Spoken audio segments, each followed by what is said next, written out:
સમાચારમાં આગળ વાત કરીએ બનાસકાંઠામાં દાંતા બેઠક પર મેન્ડેટધારી ઉમેદવાર અમૃત પરમારની જીત।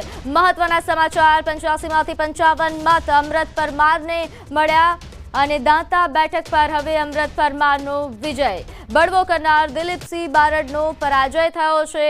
તો બનાસ ડેરીની ચૂંટણીમાં 16 બેઠકો પર શંકર ચૌધરીનો દબદબો રહ્યો। નોંધનીય છે કે અહીં જે બેઠકો પર ચૂંટણી યોજાઈ હતી જેમાં 15 જેટલી બેઠકો જે બિનહરીફ થઈ અને એકમાત્ર બેઠક કે જેમાં ચૂંટણી યોજાઈ જેમાં અમૃત પરમારનો વિજય। વધુ વિગત સાથે આપણી સાથે સંવાદદાતા કિશોર જોડાઈ ગયા છે। કિશોર, જે ચૂંટણી જંગ એક બેઠક માટે જામ્યો હતો તેના પરિણામ આવ્યા। ચોક્કસથી પ્રીતિ, જે પ્રમાણે લાગી રહ્યું હતું કે આ વખતે જે પરિણામ છે જે મેન્ડેટ આપ્યું છે તે પ્રમાણે જ પરિણામ આવ્યું છે। પહેલા 16માંથી 15 બેઠકો જે બિનહરીફ થઈ હતી ને માત્ર એક દાંતા બેઠક પર જે ચૂંટણી યોજાઈ હતી તેમાં 85 મતદારો હતા। 85માંથી 55 જે મત છે તે બનાસ ડેરીમાં જે અમૃતભાઈ પરમાર જે હતા તેમને મેન્ડેટ આપવામાં આવ્યું હતું અને અમૃત પરમારને 85માંથી 55 મત મળ્યા હતા, જ્યારે 30 જેટલા મતો જે દિલીપસિંહ બારડ હતા જે બળવો કરનાર હતા તેમને મળ્યા હતા અને આમ અમૃત પરમારનો વિજય થયો છે અને વિજય થતા બનાસ ડેરીની ચૂંટણીમાં 16 બેઠક પર ચેરમેન શંકરભાઈ ચૌધરીનો દબદબો જે છે તે સતત બીજા ટ્રમ્પમાં પણ યથાવત રહ્યો છે। પ્રીતિ જી, આભાર માહિતી આપવા બદલ। આગળ વાત કરીએ, સુરતમાં ફરી અસામાજિક તત્વોનો આતંક સામે આવ્યો। બેસ્તાન આવાસમાં અરબાઝ બિલ્લી નામના યુવકે જાહેરમાં 2 વ્યક્તિઓને માર માર્યો। પૈસા બાબતે બંને વચ્ચે માથાકૂટ થતા માર મારવામાં આવ્યો। હાલ બંને યુવકોને સારવાર અર્થે ખસેડવામાં આવ્યા છે। સમગ્ર મામલે ડિંડોલી પોલીસ દ્વારા તપાસ શરૂ કરવામાં આવી છે। નોંધનીય છે કે આ મારામારીના દ્રશ્યો પણ સામે આવ્યા હતા। એક વિડીયો જે વાયરલ થઈ રહ્યો હતો, અસામાજિક તત્વો જે જાહેરમાં 2 વ્યક્તિઓને માર મારી રહ્યો છે। આ બંને વ્યક્તિઓ ઇજાગ્રસ્ત થયા હતા જેમને સારવાર અર્થે હોસ્પિટલ ખસેડવામાં આવ્યા હતા। મળતી વિગત પ્રમાણે પૈસાની માથાકૂટને લઈને આ તમામ લોકો વચ્ચે બવાલ સર્જાઈ હતી જેમાં અસામાજિક તત્વો દ્વારા માર મારવામાં આવ્યો। એનો 7 દિવસ થયા છે ને જે છૂટ્યો કાયમ મારા વર પાસે છે ને પૈસા લેવા આવે એમદીના। આ વખતે પૈસા નહીં આપ્યા તો શું કહે છે કે તને મારીશ અને માર્યો એમ પછી શું કે ખબર પૈસા નહીં આપશે તો રાતના તને પતાવી દઈશ એમ કે તમારે ક્યાં જવાનું, મારા વરને ઇન્સાફ કોણ આપશે। તો આ તરફ સુરતના ઉધનામાં ભાણેજે મામાની હત્યા કરી। ધંધાકીય લેવડ દેવડમાં મામાની હત્યા નિપજાવી। ઊંઘમાં હથોડી વડે માથામાં ઘા માર્યા હોવાની વિગત છે। પુરાવા નાશ કરવા માટે મૃતદેહના ટુકડા કર્યા અને લાશના ટુકડાને બોરીમાં ભરીને ખાડીમાં ફેંક્યા। ગુનાને છુપાવવા માટે ખોટી ગુમ થયાની ફરિયાદ પણ નોંધાવી। પોલીસે તપાસ દરમિયાન ભાણેજના વર્તનથી શંકા વ્યક્ત કરી। પોલીસે આરોપી ભાણેજની અટકાયત કરી છે। હત્યા માટે વપરાયેલ હથોડી અને ચાકુ પોલીસ દ્વારા જપ્ત કરવામાં આવ્યા છે। આ ઉપરાંત ખાડીમાં ફેંકાયેલા મૃતદેહના ટુકડા શોધવા માટે ફાયર વિભાગની મદદ લેવાઈ રહી છે।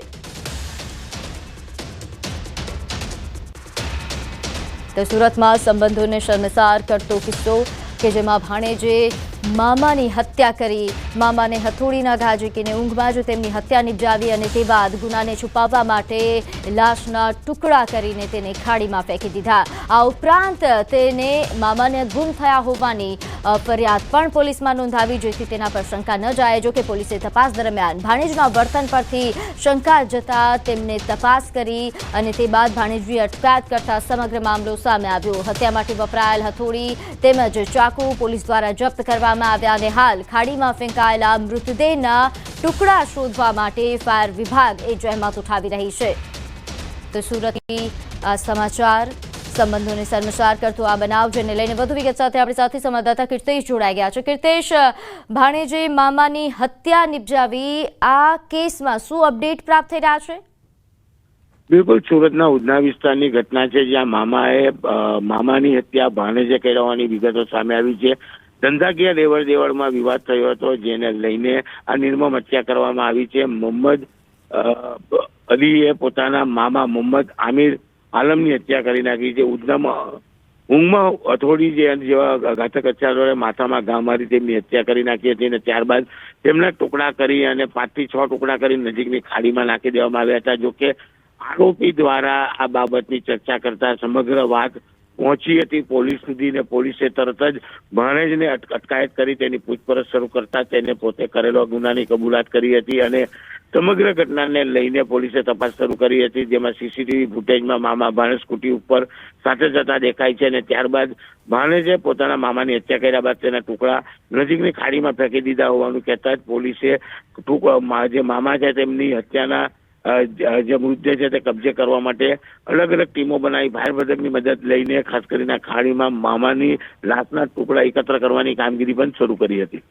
જી આભાર માહિતી આપવા બદલ.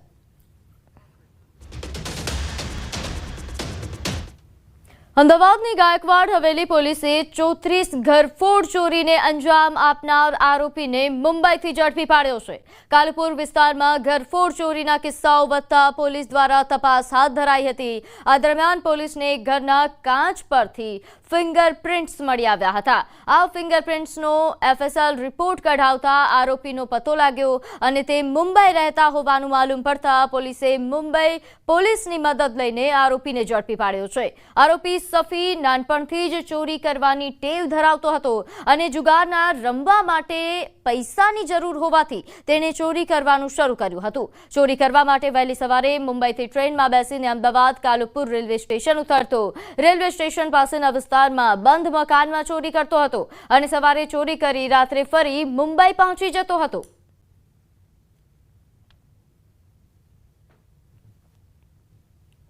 આ આરોપીને અટક કરવા માટે મુંબઈ પોલીસ ક્રાઇમ બ્રાન્ચની મદદ લેવામાં આવી હતી અને એમણે પોતાની રીતે આ આરોપીની તપાસ કરતા એમને મળી આવ્યો હતો. એમણે ત્યાં અરેસ્ટ કર્યો હતો આરોપીને આ ગુનાના આધારે અને ત્યારબાદ અમે આ આરોપીની કસ્ટડી લઈ અને ગાયકવાડ હવેલી પોલીસ સ્ટેશન લાવી એની પૂછપરછ કરી અને પૂછપરછ દરમિયાન જાણવા મળ્યું કે આ આરોપીએ અગાઉ અમદાવાદ શહેરમાં 3 અન્ય જગ્યાએ પણ ઘરફોડ ચોરી કરી હતી.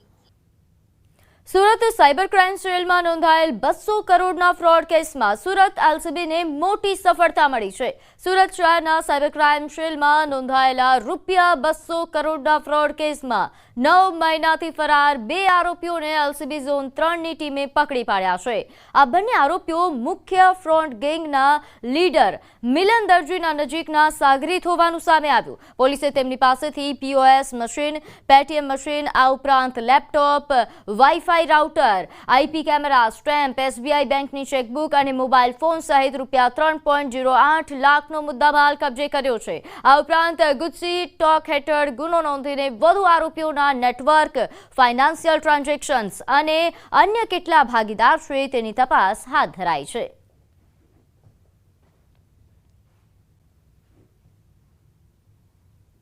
जितने भी भोले लोग होते हैं, गरीब लोग होते हैं, उनके नाम का अलग अलग बैंक अकाउंट और फिर जो बैंक अकाउंट की किट्स जो होती हैं वो कमीशन बेसिस पे आगे डमी अकाउंट तरीके जो साइबर फ्रॉडस्टर्स होते हैं उनको प्रोवाइड करवाते हैं, जिससे कि यह होता है कि जितने भी साइबर क्राइम का पैसा है वो इन अकाउंट्स में ट्रांसफ़र हो जाता है और ट्रांसफ़र होने के बाद इनका अकाउंट का ट्रेस नहीं हो पाता और इन अकाउंट से